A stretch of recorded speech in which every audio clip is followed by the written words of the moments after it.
Ay, congrats, Laila Collins. Ang lakas ni Trillanes sa Caloocan, grabe. Oo, mukhang magkakaroon na ng bagong mayor ang Caloocan. Oh, sabi ni Ninang, like daw kayo. Fake news peddler. Oh, ano? Sabihin mo kay Libayan, oh, paligsahan kami. Pagalingan kami maggupit. Di ba? Oh, baka sabihin niya naman, si Mike Cervera, puro vlog lang ang alam. Vlog ang puta. Ayan ang sinasabi ko sa inyo. Kahit na matulog ako maghapon, kumikita ako. Ayan, di ba? Kahit matulog tayo, mga kababayan, maghapon eh. Kikita pa rin tayo eh. Di ba? Okay na po, ma'am. Ayan. Ayan na. May kliyente. Neng, ang ilagay mo? 40. Ay, pataka mo ng 40 yung 533. 533. Please?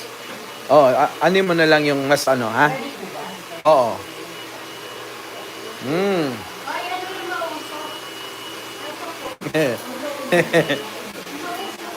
Hindi. Normal lang yun sa blower. Huwag ka mag-alala. Walang sunog. Yung buhok mo lang masusunog. Binal naman mo? Si Jen, nagpapaganda. Walang kulay. Yung highlights lang.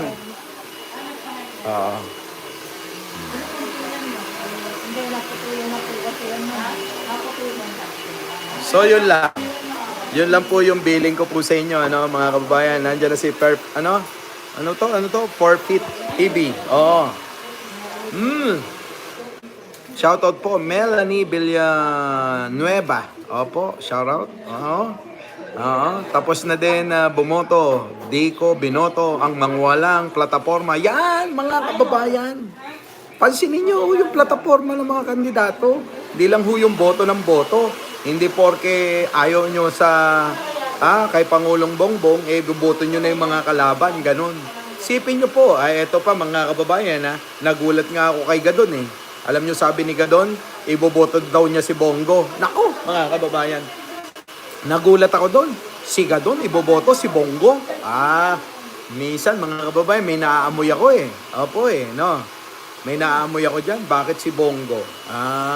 Teka muna. Oo, Abalos, number 1 sa balota. Arnold Lopez. Ai Chang. Number 1 sa balota, dapat si Abalos, mga kababayan.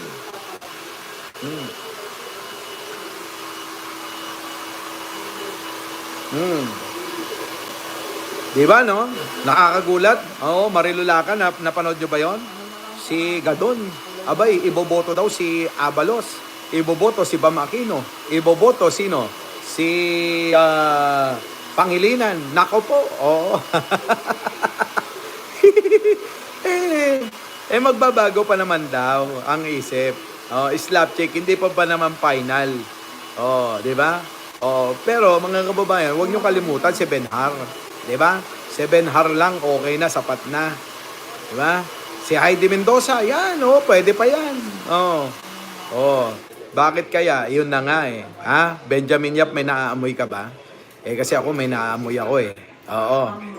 May naaamoy ako. God bless. Opo, sa inyo po lahat. Opo, yan.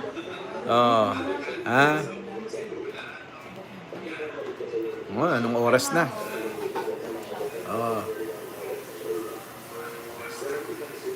Parang sinasalungan si BBM, sabing ganun. Hindi naman. Hindi naman siguro.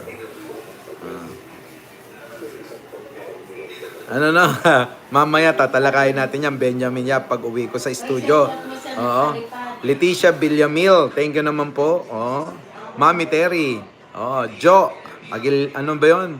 Si, Agiliana. Sorry, ang labo ng mata ko. Liit eh. Rixol, yan. So, mga kababayan, tingin nyo, ano kayang plano ni Gadon? Anong meron? Bakit itong si Bongo, mga kababayan, tila ba may something at